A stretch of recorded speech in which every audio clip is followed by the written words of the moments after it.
Hello and welcome to Tucson Bitcoin Podcast. Today my guest is George McHale, and yeah, this is a great conversation.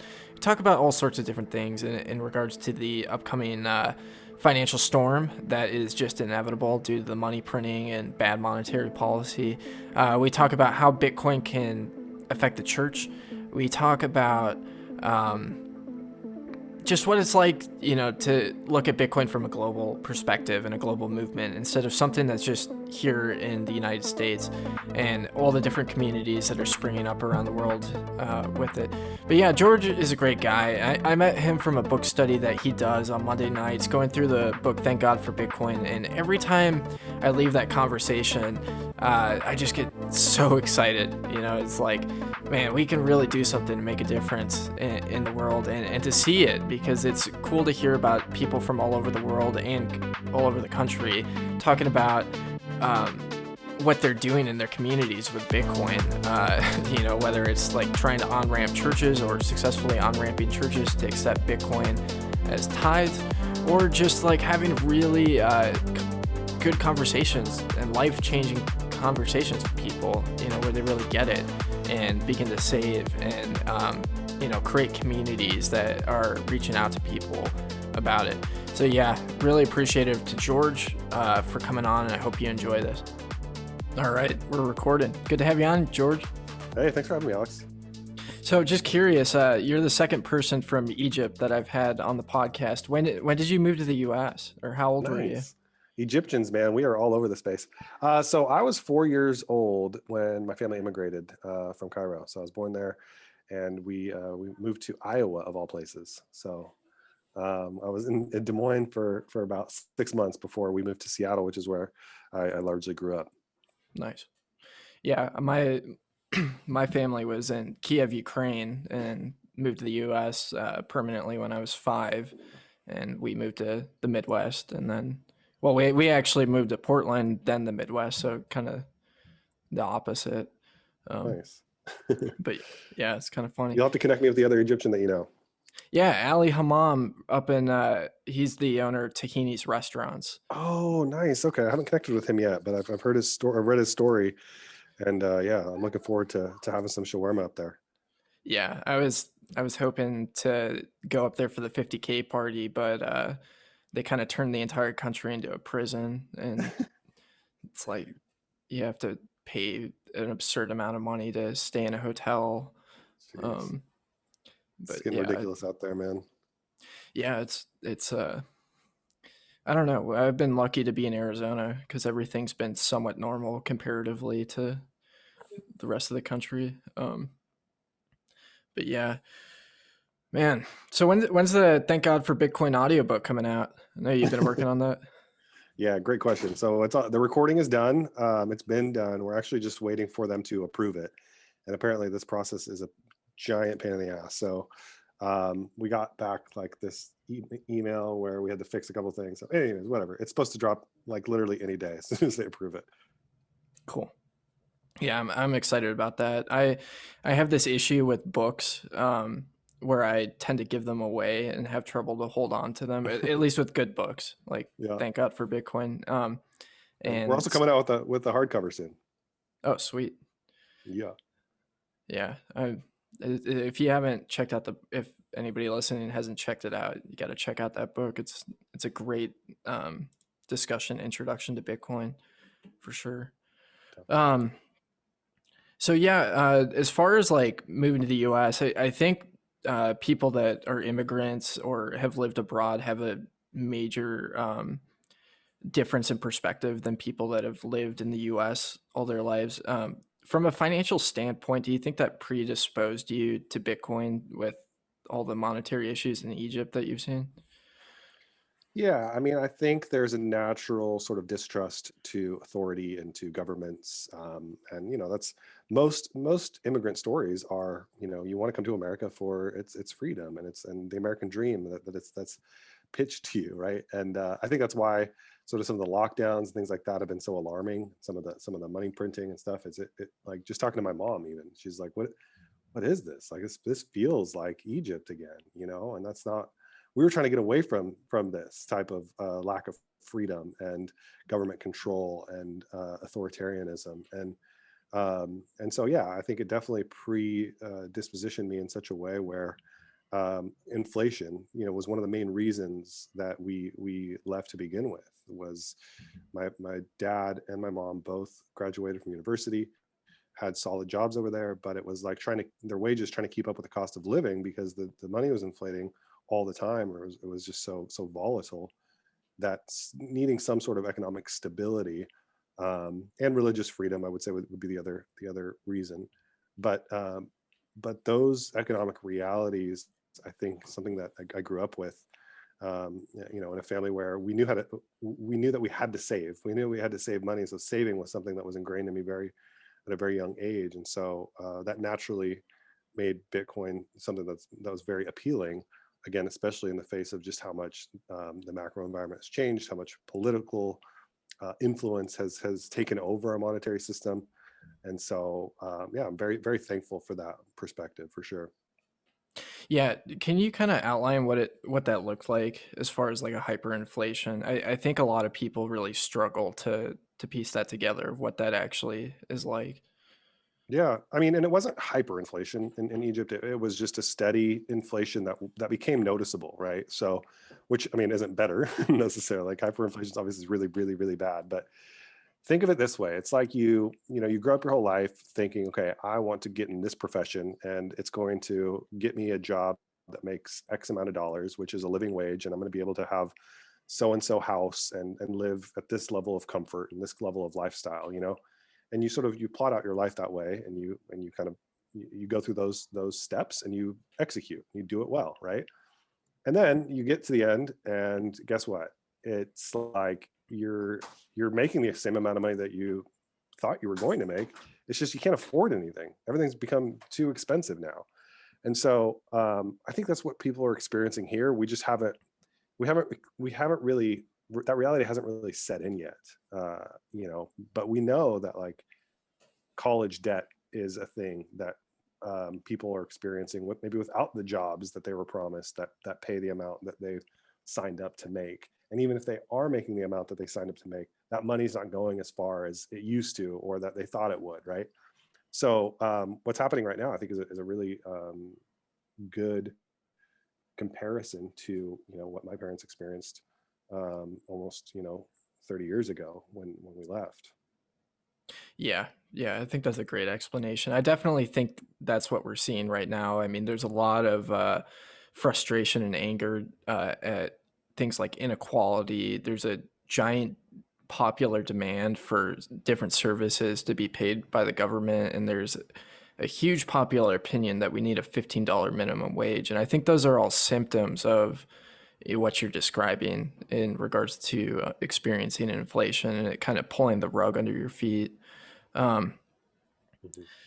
so yeah, one of the things that we really share is an urgency around Bitcoin. How does Bitcoin protect people from that or allow them to escape that rat race?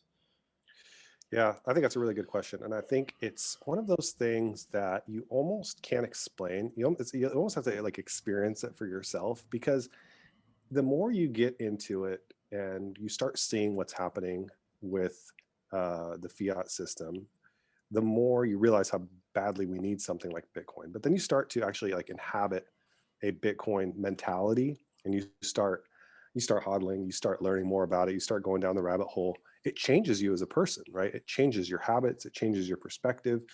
You start living in a different paradigm, right? And so, and I think at the simplest level, it's you start saving, right? Once you start realizing the value of something that isn't going to inflate away, and you start stacking, right? It becomes a little bit addicting in a good way, in a way that we used to just call it saving. You would make money, you'd pay your bills, and then you put the rest away for a rainy day. Well, we can't do that anymore with fiat, because it's just not going to be as valuable in the future as it is today. So your savings is being eroded, right? It's losing value. And so with Bitcoin, you can not only save money, but your savings actually appreciates. And so again, it's really hard to just explain it to someone. I feel like it is something that you have to you got to go on the journey yourself at some level. But when I do try to explain it to people, that's kind of where I start, is like, just think about it like saving. It's saving the best money that you could possibly save. Yeah, that's a very different perspective than what I think a lot of people have when they look at Bitcoin initially. As people tend to, VJ tweeted, he said, what are the biggest misconceptions about Bitcoin? And a lot of the responses were, one, that you had to buy a whole coin, and then two, that it's like the stock market but riskier, and it's like this entire asset class. um, and it's like, I thought that was really fun. I think it's really funny when I talk to people like that, and they come in that and they say crypto, because Oh, there's been this huge push by people that are not in the space, or bad actors in the space, that it's the revolution is blockchain and not Bitcoin. Um, and I think that's really interesting for normal people, and it's really unfortunate, because we're just seeing so many hit pieces, like that like climate activists are now attacking Bitcoin, which I think is hilarious, because um, Bitcoin is a way to monetize green energy, like, and make it mhm. profitable instead of operating at a loss. So, um, Yeah. The obsession with trying to take it down, like the FUD that happens every time we are trending upwards, is fascinating to me. And that's another thing that just should make people suspicious. It's like, why are people, random actors, so hell-bent on making Bitcoin look bad, and spewing this nonsense that if any thoughtful person just takes a little bit of time to investigate, you can clearly debunk. Like, this is old regurgitated FUD garbage from years ago, right? And the fact that it's even getting any airtime, to me, is like, it shows like desperation, and it shows that you can't stop Bitcoin. You can definitely try, and people will. And some FUD is more effective than others in sort of shaking out weak hands, and suppressing the price for a temporary period. But Bitcoin perseveres, and it's like, it just shakes that stuff off, and it just keeps marching forward, because it's the best money we've ever had, and it's this most scarce thing that has ever been created or invented or discovered, or however you want to look at it. And so I just think this bull run is no different than what it sounds like. I mean, I'm class of 2017, so this is my first full cycle, but it sounds like it's more of the same. yeah, I'm from the class of 2018, so I think I owe a big thank you to the Fudsters for suppressing the price for me to stack a little bit True. longer. That's a good perspective. Yeah, it's I mean, I think Bitcoin has won. I think it's like Mhm. pretty safe to say at this point that it might not be like as obvious, but I mean, when you're seeing S&P 500 companies buying it and saying that cash is trash, um, that's a pretty big change, Yeah. So The big question for me right now is like, what the transition will look like, and at what point. There's people who say that it's going to coexist with the dollar, and inflation's just going to keep going. And I think we talked about this at our Monday night group, that like, one day a Big Mac will be like $150, and people just get used to it. People just adjust. And I hope that's not true. I'm a reasonable person. Like, I'm willing to entertain all potential theories, and that's certainly one that seems to have credibility even among people who consider themselves Bitcoiners. But I'm here for the big picture, that where Bitcoin just dominates, and it becomes the new everything, the new standard for money, for payments, for store of value, for all of it. yeah, I mean, that's one of the things that really attracted me to it. I don't think I would have ever um, had the energy to start a podcast, or get out to the meetups, if it was just like an investment tool for me. Totally. It's so Yeah, it's so much more than that, because in a large extent it's freedom. And I think, like, seeing things like WikiLeaks and the way that they were able to survive, or the Silk Road. I'm not a fan of drugs. I don't personally use them. I've worked in drug rehabilitation centers, but to see that, like, it has that power to facilitate transactions like that. There's a large portion of the world that's under totalitarian rule, Mhm. and for what that offers individuals in that country. Whether one of the things you talked about was freedom of religion, um, and leaving Egypt for that regard. I mean, that's the case in so many countries right now, Hmm. where you'll it allows people to like really have some sovereignty outside of the system, Hmm. for sure. Yeah. Yeah, man, what a time. I mean, who knows where this goes, but like, yeah, we haven't even really touched on the freedom aspects and what it does in a community sense and how Bitcoin's changing the world beyond just, you know, a bunch of us getting rich or or whatever, which is fun, but it really is just scratching the surface. And um it's not even like, I mean, I don't like the whole like I'm here for the tech thing. That's not my story.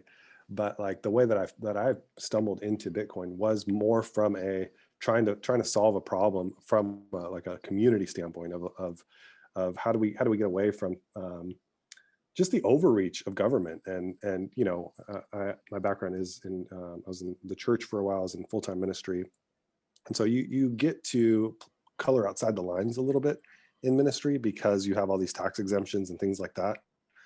And so you start asking these questions about like what we're even doing with tax dollars, right?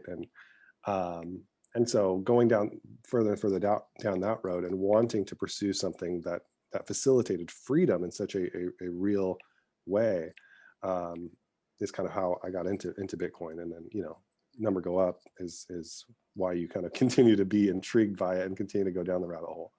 Yeah.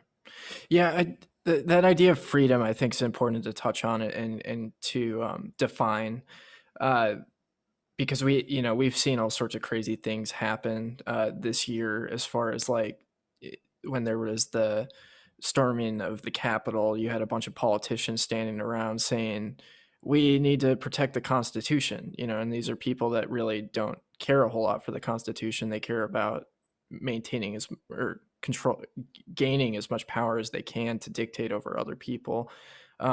What do you mean when you say freedom in that context? Yeah, good question. So I think, okay, as I look around right now, the world is pretty miserable by most accounts. I think I'm someone who is, I don't like putting like boxing myself into like anti-lockdown or like anti-mask, because I'm actually not like that. I'm not like, if you want to wear a mask, bro. Like wear two. I don't care. If you want to get a vaccine, get a vaccine. Like if you want to stay home because you're scared that there's something out there that you're going to get, you should stay home, right? And so, like, to me, that's freedom, because like I don't want to do any of those things. I personally, I don't care. Like if I get sick, I get sick. Like, and again, this has come from we're over a year into this now. And at the beginning, this wasn't what I was saying. At the beginning, I was saying wear a mask before the CDC was saying wear a mask, right? So I'm not like just like shooting from the hip here, just being irresponsible. I'm just like, I like to think for myself and be free and be like, evaluate the evidence and make a decision for myself and for my family. Uh, and danger and safety, like being the top thing as from that perspective of wanting to protect myself and my family. And so I'm a logical person, right? And so, but when people tell me, hey, you have to do something, you have to wear a mask or you have to get a vaccine in order to fly, that's when I like, you've kind of you struck a nerve and you've kind of awoken a beast at some level. And I think a lot of people are starting to experience that, where it's just like, yo, don't tell me what to do. That's not that. And like talking to my mom and my sisters and just kind of comparing that to where we came from, like there is a reaction against this, where it's just like, this isn't what we signed up for. This isn't the American dream. This isn't what the Constitution says. None of us signed up for this, right? And so to get back to your question, like I think Bitcoin at a fundamental level, it it's the whole Marty Bent, fix the money, fix the world. We have to start with the root of the problem. We can't just have these. That's why I don't like this anti-mask, pro-mask debate, because it's just so surface level, like anything else. It's just like, we're not going to solve anything with this. The One of my favorite, this hat that I'm wearing, the tweet that's pinned to my Twitter feed. When we cross out conservative, progressive, libertarian and we just say Bitcoin, we're like, this is the reality I want to inhabit. We're not solving anything. The whole red versus blue political BS, like we're just not solving anything. We're talking in circles.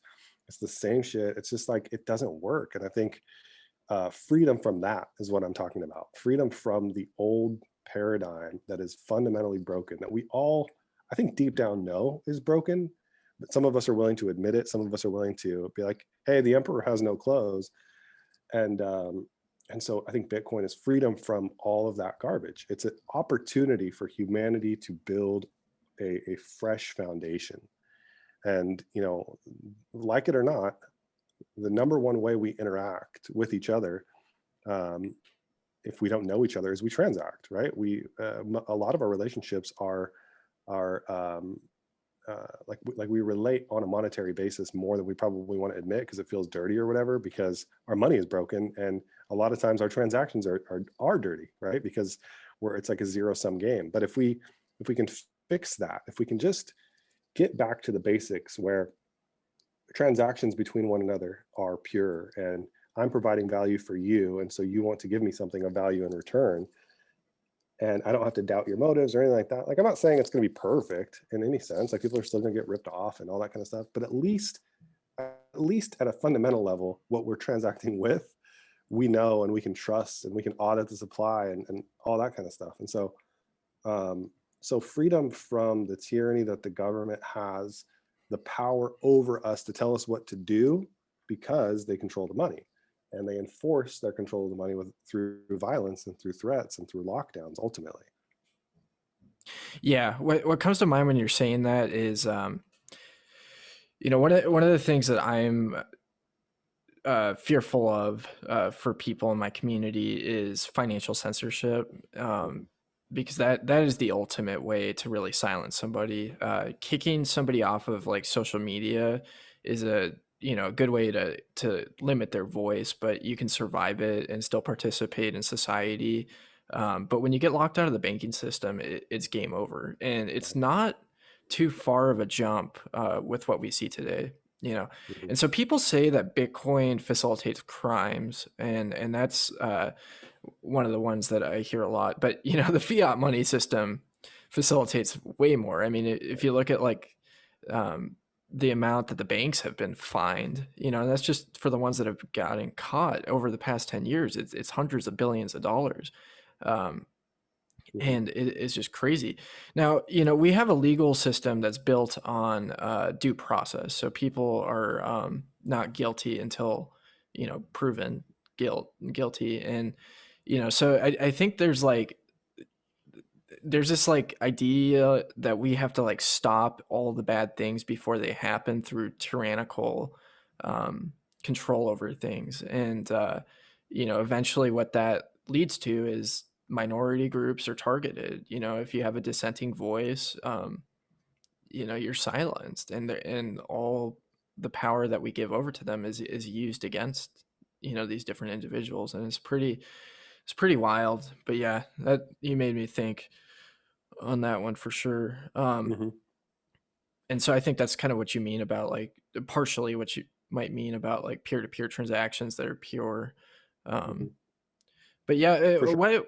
yeah, what Yeah, what I ways? shouldn't need permission. Sorry, I'll just add to that real quick. I shouldn't need anyone's permission or authority to send money to my aunt in Egypt, right? And it's such a pain in the ass to try to send money there or anywhere outside the country or anywhere within the country, right? Like, why do I gotta? What is a wire cutoff time? What even is that, right? Like, it's the system is just so antiquated. That's the other thing. Is just like, yo, we don't have to do any of that stuff anymore. Like, we have better ways now, you know. So Yeah, I'm pretty frustrated right now with my bank because it's taken so far 8 days for a cashier's check to clear. what? Yeah, It's just like like ancient technology. yeah, I mean that could have been done almost instantaneously, with the Right. Lightning Network, or 10 minutes with Bitcoin. Hmm. Um, so yeah, what's that process like to send money to your family in Egypt? You mean with the legacy system or with Bitcoin? With Bitcoin. So with Bitcoin, so I mean, my family, I mean, I have aunts, uncles, cousins, and but the only person I really try to send money to is my aunt, who's older and is at home or whatever. And she's not very technical, so I'm not like sending it directly to her. But I have a friend there who I just send money to him, and we use stable coins a lot of times. So we'll transact in USDC, and then he'll get it to her. He'll go cash it out for local currency, and bring it to her. And so like that's infinitely more efficient than me trying to use my American bank and sending it to my aunt's Egyptian bank and waiting for all the approvals and the rigmarole of just like them questioning everything. And then really like the one of the big things that's just practical is she doesn't have to leave her house. Like someone can just come and bring it to her, which is, just an advantage of just the peer-to-peer aspect of it, where you don't have to go into some brick and mortar thing to access your own money. Yeah. Yeah, I think that's pretty huge. Is mobile banking not super built out in Egypt right now? No, I mean, I think it is, and not to the extent it is here. Like people, you can have like they have like similar like Venmo type services and things like that, but they're still very reliant on a brick and mortar system as like the core infrastructure of their banking system for sure. And there's lines out the door, and it's like, I mean, it's not good. It's like it's the antiquated system that we have here. It's just for like even further behind, right? Yeah. Yeah, makes sense. When did you shift from sending stable coins over there, or switch to sending stable coins over there from like traditional wire transfers? Actually, probably just within the last like 18 months or so. I made a contact over there who's now a friend of mine, a business partner, and actually we've been using Paxful quite a bit, which I don't know if it's a peer-to-peer exchange. So in Egypt, it's super interesting. ASICs are illegal. Okay, so that's like how they've tried to kind of ban Bitcoin, and which is hilarious because it's like that's actually a pretty sophisticated way to do it, right? Is be like, no, you just can't mine because they know there's no enforcement on like any other way to do it. And so, but you can legally buy and sell it, right? You just can't mine it. There's no regulations around buying and selling it, but there's also no regulated exchanges. And so, but there is a market there. There's a market everywhere. And so, so services like Paxful, which facilitate peer-to-peer transactions, have sprung up. And so me and my business partner over there, we help create, we help facilitate some of these transactions. So I help provide some liquidity, and we create our own little market, our own little exchange, if you will. And so, so getting to know him more and kind of getting more and more comfortable with network and how stablecoins work and things like that. Again, within the last 18 months, it's just like, hey, I should do this when I want to send money to my aunt, and it became a no-brainer. Yeah. Yeah, I think that's huge, and that's one of the things that's discounted about Bitcoin is the creation of those peer-to-peer markets like that and circular economies, where and I think that's probably one of the most powerful aspects of it. It's so much more than just logging on an exchange, putting your KYC in, buying and holding, um, Hmm. Definitely. because that can change your life financially. I think that's a great tool. But as far as like really just empowering individuals, because that I had Ragnar from Guns and Bitcoin on last week, and we were talking about cancel proofing yourself, and Mm. that's like the biggest way to do it, is because like even if the government was to make something illegal, you're not stopped from surviving Right. ultimately. Yeah. No, I mean that part is huge. Like, and I think that's why people in other countries, like I think Nigeria is the number one country right now in Bitcoin adoption and use, because it's more intuitive there, right? The corruption is so blatant, and the government's meddling with the monetary system is so right in your face, right? It's like what I described about Egypt earlier. And so when you see a tool like this, like, of course you're going to get curious about it, and of course you're going to want to start interacting with it more and more. And so it's definitely, you know, a lot of times Bitcoiners in America, we do have kind of this singular lens on it, which I think is fine. Like, you know, again, we don't have to deal with it as much as other people do, and so it's like to each their own. But if you do have these other circles that you interact with outside of America, you start seeing like this is a global revolution that's taking place, which should excite you regardless, right? And I think it does. I think that is one thing Bitcoiners all share, is that we understand what's happening here isn't a national thing by any stretch of the imagination. And in fact, it wouldn't work if it was. If this was just an American thing, like it wouldn't be nearly as exciting.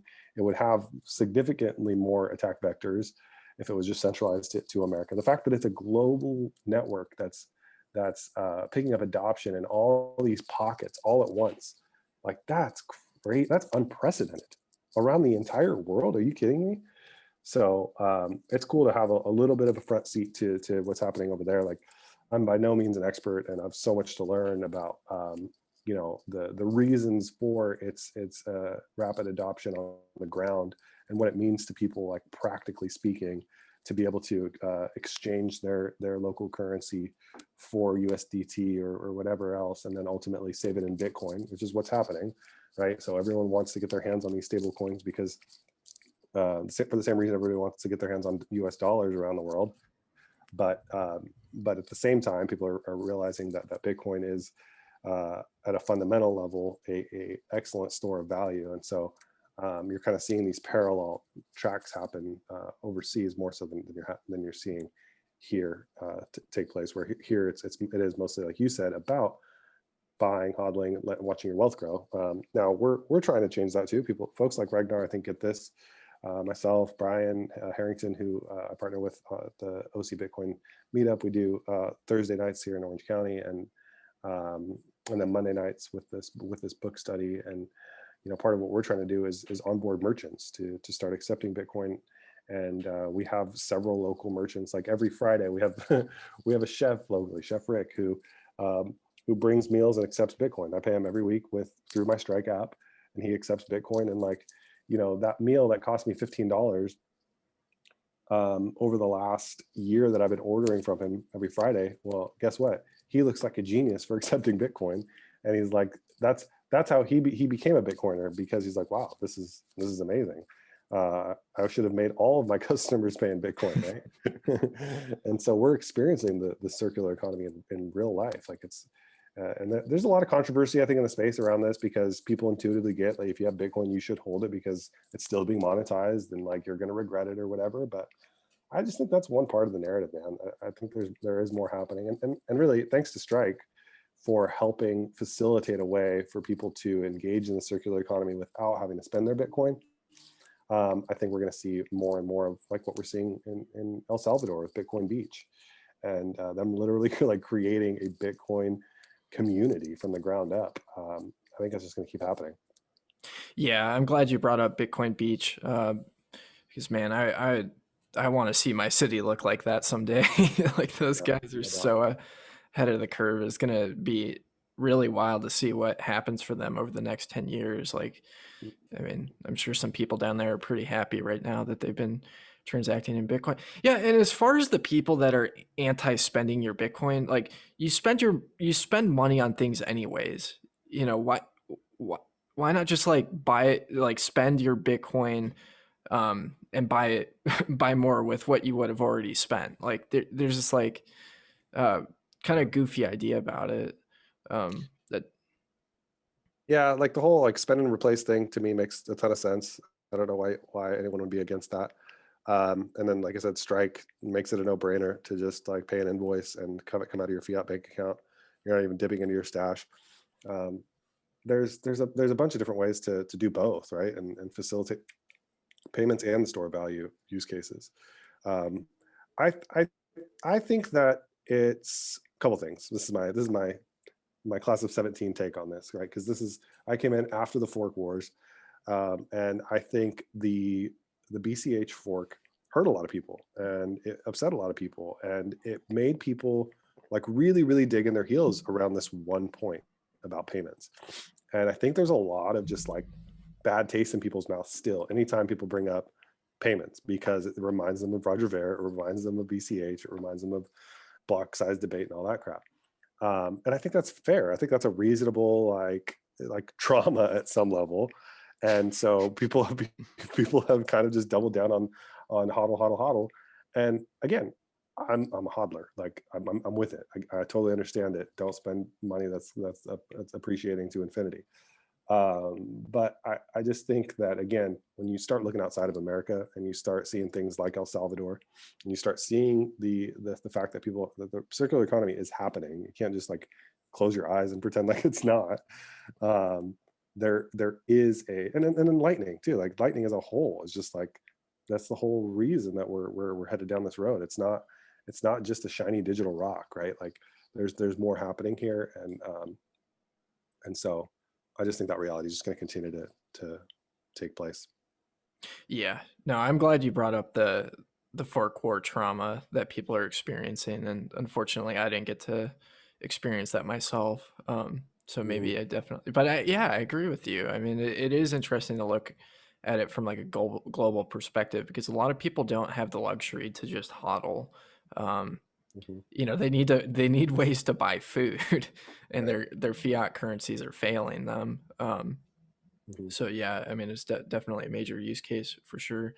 And the stable coins are great. Like, I mean, that's just the default where we're at right now on a global perspective. Is like when a currency fails, they try to get their hands on um, dollars or whatever is the most stable other fiat currency. And but what happens when the dollar fails? Mhm. Or has a bunch of volatility in a way that impacts them too. Yep. Um, Yeah. One other quick thing is I think it's the fork wars trauma. I think the other thing that happens is people are just really protective of noobs, and I mm, think that's a really good sort of posture to have, right? And there's so much happening, and there's so much like crypto and all this other talk about all this other nonsense, and it's just really simple to tell someone, look, this is the most important asset ever. You're living in a very, very unique time in human history. Just buy Bitcoin, sit on your hands, don't do anything else. That's actually really sound advice. Like, I want to make sure not to just kind of skirt over that as we talk about the circular economy, but I think both are important. I think both conversations are important. It's just sometimes the knee jerk is, especially like 2017 ICO craze and like this idea of wanting to protect people who are new to the space. Sometimes the default is just keep it simple, don't get into all the other stuff right now. Just live for right now. We're living in a transition phase. We don't know what this is yet. It's probably going to go over a million, like really, really soon, and then beyond that, right? And so there is this desire to protect people. I think that's like I don't want to dismiss sort of hodl, hodl, hodl as if it's like anything negative at all. Again, like I think it's a positive thing. sure. I think it's a both and thing more so. Yeah, no, I really appreciate that perspective, and I'm glad you brought that up because, there's been so many people that I've interacted with that have sold their Bitcoin because there's been a massive gain. And Mhm. that's just the typical perspective of like when I tell people that I've been in Bitcoin for a while, they ask me when I'm planning on selling, Yeah. and that's just the philosophy of it. So as far as like protecting new people to the space, like completely makes sense. And then there's the temptation of the shit coins, Mhm. um, like Jimmy's song talks about. Mhm. Have you been able to check out Satoshi's Sunday service on Clubhouse yet? No, my buddy invited me to that today, but I didn't get a chance. Have you? Yeah, it's pretty incredible. It's only like a matter of days to weeks until we see some really negative article about it. Really? Because Why? What is it? It's like it's just a well, clubhouse room. yeah, I mean it's a Clubhouse room. I mean it's kind of like it's definitely a parody, where they invite people in and um, ask them to confess their altcoin sins. Oh, Um, yes. they're like, "Do you have a Bitcoin question?" Or and then they say hallelujah and like sing songs, and it definitely is kind of like a parody of the church. But what these outside observers love to do is just drop in and then write something that's misrepresentative of the good humor that is That's involved in it. hilarious. I love that. I'm gonna have to check that out. Yeah, it's a must. I mean, they'll go for like 6 hours. Dang. So I appreciate it though because it lets me drop in Yeah. periodically and be flexible. That And sounds like the those church I grew up in. 6 hours. Jeez. yeah. Well, yeah, as far as churches, so like I have experienced some negative experiences with the church. You know, I went to a major church called Willow Creek in Chicago. Oh yeah, familiar with it. Yeah, and there was a major scandal, and you know, my stepdad was going to Harvest in Chicago, and there was a major scandal, Mm-hmm. and you know, I've been a part of like a bunch of different churches of Yeah. different sorts, and I personally don't have like a negative view on the church. I think those experiences are separate, and it's just I sum it up to like this is what happens when you give people too much power and don't have enough accountability. Mm-hmm. Is my personal opinion, but how do you see Bitcoin changing the church? Um, Mm. Yep. So, I mean, I think it's important first to give like a little bit of just backdrop for me, because what you just said just resonates. Like I've seen the scandals firsthand. I've been there for them. I've uh, I've been in every part of the church. I've been in conservative evangelicalism. I've been in progressive mainline churches, and I've kind of I've run the gamut of Christianity. And where I'm at now, and I'm very grateful for my Christian upbringing. By the way, I grew up Coptic Orthodox, which is the oldest church on the planet. Um, we'll debate that with the Catholic Church, but we claim to be the oldest church on the planet. And yeah, so I've kind of come to a place where I feel very strongly that the institutional church has just failed. It's just not it's not doing anything. It's just kind of like, okay, cool. You guys are like and I think COVID really drove this point home in my head. Like, y'all aren't even getting together anymore. That's the one thing you do, and you're not even going to do that anymore. And so I don't like have an axe to grind. I'm not like mad at the church. I'm actually still like, I'm still very fond of like the Jesus narrative. I still find it very helpful. I still believe in God. Like I'm not, I just walk a very different faith than sort of what is prescribed by the institutional church. And as an entity, I've stopped believing in it. I don't believe in its effectiveness. I think it's lost its influence in the world, and it's just going to continue to diminish its voice and its quote unquote witness. So with that, what will Bitcoin do? I think there are some really great pastors still, and there are some communities that don't really play by the institutional church's rules. And those are the outliers, the remnant, right? And they're going to adopt Bitcoin, and they're going to, integrate it into their worship style and their the way that they preach, and they're going to integrate it into their communities and how they talk about the world and how they interact with the world, and it's going to change them from the inside out. Like that's what this book really, like, I think starts to kind of I don't want to say prescribe. That's what this book starts to suggest, right? Is like, look, it's not working. What we're doing isn't working. And what are we sitting around waiting for as Christians? Like, now this is just me talking. This is less the book. I don't want to speak on behalf of my co-authors. Like, Christians are sitting around waiting for something that could arguably be happening right before their eyes, and that is a new hope, right? And that's why I do like the title of the book, Thank God for Bitcoin. Like, what if like this is what we've been waiting for, to turn the world upside down, right? And to have a benevolent future um, where again you can interact with people at a just a pure fundamental level, and you don't have to have like all these suspicions and all this corruption and all this bullshit. And so but it has to change you, and it has to change the community in order for it to actually be effectively adopted by the church. And I think there's going to be a handful. Like I said, I don't think it's going to be a lot of churches. I hope I'm wrong, but I guess my hope is that it does the work on the church that it did on me, right? And it did on you and a lot of Bitcoiners that I have. Like, Bitcoin has changed my life, and I'm no longer like ashamed, or like, I don't say that like in any like sort of like shy way anymore. It's just facts, right? And my Christian upbringing, in a lot of ways, led me to Bitcoin in that it kind of helped prepare me for some of these like really, really unique aspects of especially of Bitcoin's origin story and of Satoshi's sacrifice, if you will. Like these are things that are just like hard to ignore, right?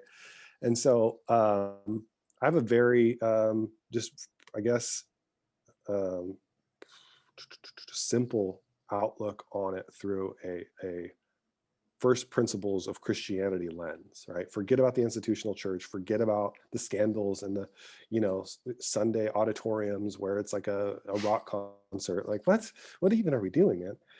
Um, it is just all about loving your neighbor as yourself, and doing unto others as you would have them do unto you. Like these things are easy, man. Like these things are timeless principles that have been taught even before Christianity, right? Jesus helped popularize them um, for our like society and the time of human history that we inhabit.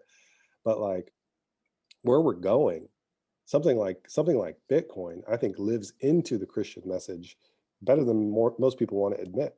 Most people still want to cling to the old way of doing things and the old sort of paradigms, and they can never kind of build on them. You can never improve on them because then you're offending Jesus or whatever. I just don't buy that. I think God is still at work in the world today, and I thank God for Bitcoin, because I think in a lot of ways, um, it is going to help facilitate a benevolent future for humanity. Yeah. Yeah, I mean, I think that's really interesting. One thing for sure is that fiat is political, and it influences people's behavior in a way that's not very conducive towards really like loving their communities and loving their neighbors. You know, for its inflationary policy is just at the end of the day just sucking wealth out of the people that are the most unsophisticated or uneducated on the system, or are the smallest Mhm. people in it for sure. Um, yeah, one of the things I was thinking about as far as uh, I mean, Bitcoin promotes self sovereignty and decentralization. Do you think that would affect the church? And as we move into hyper Bitcoinization, we'll see less mega church type structures. God, I hope so. I just it's just not a sustainable model, and it's just not, it doesn't do it doesn't help anybody. It just is literally a popularity contest, and it's just like all about getting bigger and making more money and fucking whatever, like nicer shoes, I guess, has become a thing in that subculture. And it's not good for anybody. That's the thing, bro. Like how many megachurch pastors have fallen to some scandal or whatever because we prop them up as gods into their own right, and no human can withstand that pressure without falling into some sort of, like ruining their marriage or falling into drugs or like whatever it is that they're doing. um and not only that, but like even if they're, by most human standards, fallen off like the path or whatever, we hold them to a higher standard. And so we put all this pressure on them, and then we hold them to a higher standard. And it's just like, at some level, it's not a realistic, it's not a reasonable ask of anybody. And so, and I'm not like giving them an excuse at all. Like they walk into this and they puff up their chests, and a lot of them want that glory and that fame and all that kind of stuff.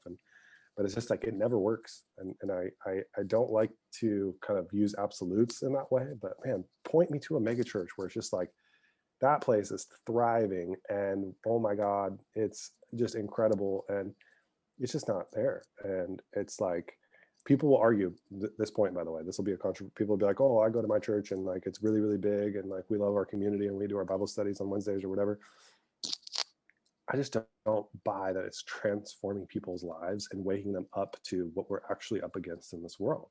I think it keeps people sleeping and it keeps people comfortable, and it sedates people to an extent where we're just like, we've lost all prophetic voice, right? The church used to be about, don't be conformed to the ways of this world.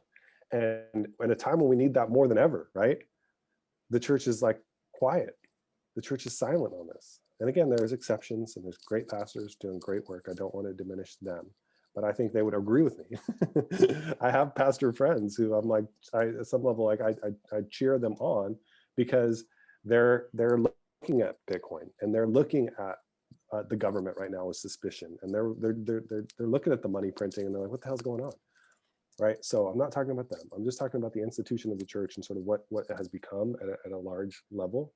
And so, yeah, I think it will become more decentralized and more free and more about community. And dude, my Thursday night Bitcoin meetup that I go to is my church. That's my church. Those are my people. Like Bitcoin Beach in El Salvador is a church. It's a beautiful church. Like that's what I see. And some of like Satoshi Sundays on Clubhouse at some level, even though they're kind of a parody, right? Like if it's the same people showing up every week and they're like, hey man, how you doing? And like they're getting to know each other and they're like, isn't this great what we're up to in the world? And like, aren't you just so happy to be alive? And like people are encouraging each other and all that kind of stuff. Like that's a great church. Like what? Like I just think that yeah, I think we got to get over the whole cult of personality thing that just doesn't do anybody any good. Yeah. As far as like mega churches, I think there are some really awful examples. So like my girlfriend likes to bring up Joel Osteen refusing to let hurricane people impacted by the hurricane stay in his church. I think there's some good examples of where they're like specially equipped. So like Willow Creek, despite its issues, has like a really beautiful prison outreach.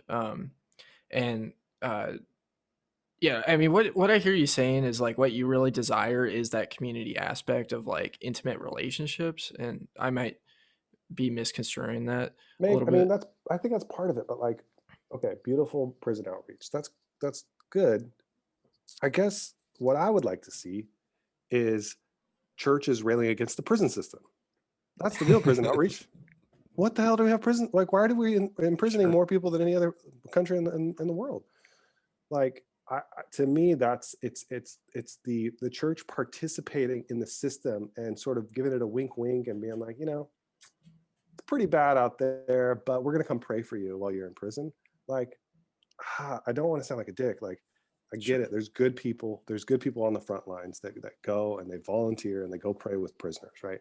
And at some level, like, good for them. God bless you, man. Like, you're doing your part in your little corner of the world, and I think that's okay.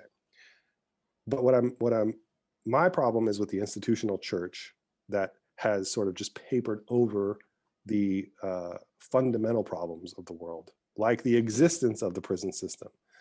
And so I just think until we get that prophetic voice and we call out like the injustices at that level, and again, there are some great pastors doing that, but we're not going to be effective in the world, and we're not going to have a voice that is going to actually be something that's going to be compelling to people until we're calling out the bullshit. Yeah, I I, I think that's a really interesting part of human psychology. So like one of the things that is a major issue right now is the concentration camps in China, Mhm. um, and I might get flagged on YouTube for this, but whatever. Um, uh, that it's like common knowledge, at least at this point, and yet there's little political pressure and stuff like that. There's this weird thing that happens with people where they're not really able to see things clearly until they experience it for themselves firsthand. And I think that's part of where that like apathy or ignorance comes from, and Right. I see that in myself in my relationship with my girlfriend, because we, there's all these circumstances like just like a stupid example. So we were walking, she stubs her toe, and I make fun of her about like how I should wrap her up in bubble wrap and make her always wear closed-toed shoes. And then we're walking the next day, and I stub my toe really hard, and I'm like, oh man, that probably wasn't very sensitive of me to say or do that. And it is interesting how that happens, and I think like as it is important for us to be really aware of these things that are happening in our community that are really destructive, and it's just one of those unfortunate realities. Hmm. because I mean, you just like look at it. I like to think about the story of Noah's Ark. You know, the flood came, people were destroyed. He was out there screaming, and nobody was willing to listen. Right. And Dude, and this is what's so great about Bitcoin. And like because I actually, to go back to my comment about the prisons, like I actually think so. There are churches, and I know of them, and I used to be a part of churches that would actually try to address it at a systemic level and go after some of these issues from a political um, perspective. And it doesn't work. It doesn't, like you said, like you could scream until you're blue in the face about what's going on in China, and you're going to get censored on YouTube, or you're going to get shut down, or it's just, what are you going to do? Like, what are we going to do about that? And it just gets so overwhelming and so depressing, and you feel so defeated that there's all these injustices that at some level, dude, all you can do is go pray with the guy that's in prison, right? So, so I want to like acknowledge that at a high level, like it is overwhelming, but guess what? There's good news, and the good news is that there's this thing called Bitcoin that begins to start eroding at some of this bullshit that keeps prisons abreast and keeps corrupt governments that are enslaving people and putting people in concentration camps, like that keeps them in power, and it's taking away their control and taking away their power. And that's where freedom, to kind of bring it back full circle, that's where the freedom aspect comes in. And that's where a truly prophetic church is one that's talking about Bitcoin, because it's actually a realistic solution to the world's problems. Whereas some of these other things that we keep trying and spinning our wheels on don't do anything. And so, so I'm looking for the church and the pastors that are preaching about Bitcoin, because I think it's the new gospel on some level, where it's like, yo, this is good news. This is good news for humanity. This is good news for people. And this is going to set people free, right? Isn't that what Jesus talked about? Was freedom all the time? Jesus sets you free. Well, now it's just like, okay, I accepted Jesus into my heart. Now what? What am I free from? Well, you're free from hell when you die. Okay, but I'm still alive, and I feel like a prisoner, right? I'm what am I actually free from? And this is some people are going to struggle with this. I get it. Some Christians are really going to like have a hard time and probably like shoot me an email or whatever. Listen, I'm not like saying anything negative about Jesus giving you freedom, but I'm literally asking the question of, how does it free me now? How does it help me today? How does it help the prisoner? How does it help the um, again, we don't want to get censored on YouTube, but like there's a lot of crap in the world, and uh, Bitcoin begins to set people free in a really, really tangible way on a long enough time horizon. yeah, screw YouTube. Um, I mean, it's a platform that's helpful to me, but I mean, it's important to say the things. Um, yeah, I mean, I think, you know, I've had so many people come on the podcast and say that they'd be incredibly depressed right now if it wasn't for Bitcoin. And it's not because we're a part of a cult, you know, it's because you have like what you were saying is you have a real tangible solution to a lot of the issues at stake right now. I mean, Right. yeah. Yeah. And if that makes us part of a cult, then so be it. Like, I don't even know what that means anymore. Like so many of these like descriptors just are like so unhelpful. Like, really, that's your critique? You're a part of a cult? Like, I'm telling you, like, we have a solution to fix all humanity's like biggest problems, and your response is, "Oh, you sounds like you're in a cult." Well, you're just not listening, man. Like, you just don't want to hear. You just don't want to hear truth. It's just not a part of your cult. Um, where are some good places that people can follow your work? Yeah, so I'm on Twitter at gmchail, Meekhail, and yeah, check out Thank God for Bitcoin. It's a book I'm co-authored with 7 other great Bitcoiners, and something that's actually got some really good momentum. People are pretty excited about it, and it's a book I'm really proud of. So I've written a couple of articles for Bitcoin Magazine as well, so check those out. So yeah. Yeah. Well, you have a pretty good audiobook voice, so I'm looking forward to buying that when it comes out. Thanks, man. Hopefully any day now. Awesome. I'll appreciate you doing this. Yeah, that was a really fun conversation with George, and I really appreciate him coming on. He has a lot of urgency and conviction, and I really appreciate that about him. His group that he does, going through Thank God for Bitcoin on Monday nights, is just so helpful. It is really phenomenal to just have a solution oriented conversation, because I think like a lot of the conversations happening today, like you said, are just not that productive. Like the whole red versus blue paradigm isn't really fixing anything. It's turning people against each other. It's a lot of anger. It's a lot of dehumanization and just labeling of people. And it's really unfortunate. But yeah, I mean, I think Bitcoin meetups are one of the best ways to really learn about Bitcoin. It's a place that you can go and ask questions and just meet like-minded people that are really trying to drive a solution to fix a lot of issues. And hopefully you'll walk away feeling refreshed. And I always do. I mean, they're so incredible. We have them in Tucson. We have them in Phoenix. They're out in Orange County. And they're all over the country. And if you don't have a meetup wherever you are, you can start one, and it's really, really easy to do. But yeah, if you have any questions about that, feel free to reach out to me at tucsonbitcoin@protonmail.com. And yeah, do me a favor, if you're watching this on YouTube, make sure to hit that like button, subscribe. I know you hear every content creator say that, but yeah, it goes a long way. And as far as the guests that I have on the podcast, like George, definitely give him a follow, because it really does help. It helps get the message out of a solution-oriented conversation about something that really has the potential to change lives. Because when you're getting into the red and blue battles, it's not about solution, it's about power. It's my team gonna gain more control than the other team, and there might be some solution roped into it, but you're not actually creating anything. It's entirely dependent on this person that, as we know, if politicians are talking, they're lying. And so it is kind of just an unfortunate system. And the way the system is built right now, it's really difficult to go up against it and create any real change. It's a machine that's just churning. So yeah, I mean, that's why I'm passionate about Bitcoin, passionate about Bitcoin meetups. And yeah, anyways, hope you enjoyed this conversation.